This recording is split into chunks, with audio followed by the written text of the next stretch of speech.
अगर आपका भी बैड कोलेस्ट्रॉल रिपोर्ट में बढ़ गया है और डॉक्टर ने अभी मेडिसिन शुरू नहीं की है तो घबराइए मत, क्योंकि सिर्फ किचन में किए गए कुछ सिंपल चेंजेस और हेल्दी लाइफस्टाइल से भी एलडीएल कोलेस्ट्रॉल को काफी हद तक कंट्रोल किया जा सकता है। अब समझते हैं कि आखिर पेशेंट को ऐसा क्या खाने और क्या छोड़ने की सलाह दी जाती है जिससे दवा के बिना भी कोलेस्ट्रॉल इंप्रूव हो सकता है। बैड कोलेस्ट्रॉल यानी एलडीएल का लेवल बढ़ना हार्ट अटैक और स्ट्रोक का रिस्क भी बढ़ा सकता है, लेकिन हर केस में शुरुआत से ही मेडिसिन की जरूरत नहीं पड़ती। हाल ही में रिपोर्ट्स के अकॉर्डिंग एक पेशेंट का केस सामने आया जहां डॉक्टर ने तुरंत दवा देने की बजाय लाइफस्टाइल और डाइट में बदलाव करने की सलाह दी। कुछ महीनों तक इन चेंजेस को फॉलो करने के बाद पेशेंट के कोलेस्ट्रॉल लेवल में अच्छा इंप्रूवमेंट देखने को मिला। एक्सपर्ट कहते हैं कि अगर कोलेस्ट्रॉल बहुत ज्यादा हाई हो और पेशेंट का ओवरऑल रिस्क लो हो तो कई केसेस में हेल्दी लाइफस्टाइल से भी अच्छे रिजल्ट्स मिल सकते हैं। डॉक्टर के मुताबिक सबसे पहला स्टेप है अपनी डाइट में सॉल्युबल फाइबर बढ़ाना, यानी इसके लिए ओट्स,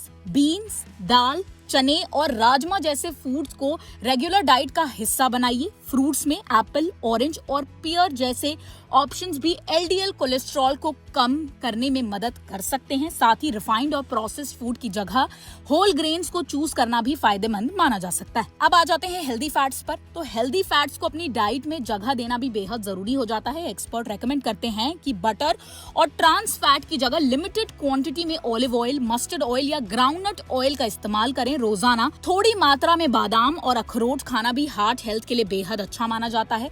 अगर आप नॉन वेजिटेरियन हैं तो हफ्ते में 2 से 3 बार फैटी फिश जैसे सैल्मन, सार्डिन या मैकरल को डाइट में शामिल किया जा सकता है। सिर्फ डाइट ही नहीं, लाइफस्टाइल भी उतना ही इम्पोर्टेंट है। रोज कम से कम 30 मिनट ब्रिस्क वॉक, साइकिलिंग या कोई भी फिजिकल एक्टिविटी करें। अगर बॉडी वेट ज्यादा है तो सिर्फ 5 से 10% वेट कम करने से भी कोलेस्ट्रॉल लेवल्स में नोटिसेबल इंप्रूवमेंट आ सकता है। इसके अलावा स्मोकिंग छोड़ना और अल्कोहल का कंजम्पशन कम करना भी हार्ट को हेल्दी रखने के लिए बेहद जरूरी है। लेकिन एक बात हमेशा याद रखिए, हर पेशेंट की कंडीशन अलग होती है। अगर आपका एलडीएल बहुत ज्यादा हाई है या आपको डायबिटीज, हाई ब्लड प्रेशर या पहले से ही हार्ट डिजीज है तो सिर्फ डाइट के भरोसे रहना सही नहीं होगा। ऐसी सिचुएशन में डॉक्टर की सलाह के बिना मेडिसिन बंद या अवॉइड बिल्कुल ना करें। सही डाइट, रेगुलर एक्सरसाइज और डॉक्टर की गाइडेंस का कॉम्बिनेशन ही कोलेस्ट्रॉल को कंट्रोल करने और हार्ट को हेल्दी रखने का सबसे इफेक्टिव तरीका हो सकता है। इसी के साथ अगर आपको ये वीडियो इन्फॉर्मेटिव लगी हो तो इसे लाइक और शेयर जरूर कीजिए और ऐसी ही और हेल्थ से जुड़ी खबरों के लिए देखते रहें ओनली माय हेल्थ।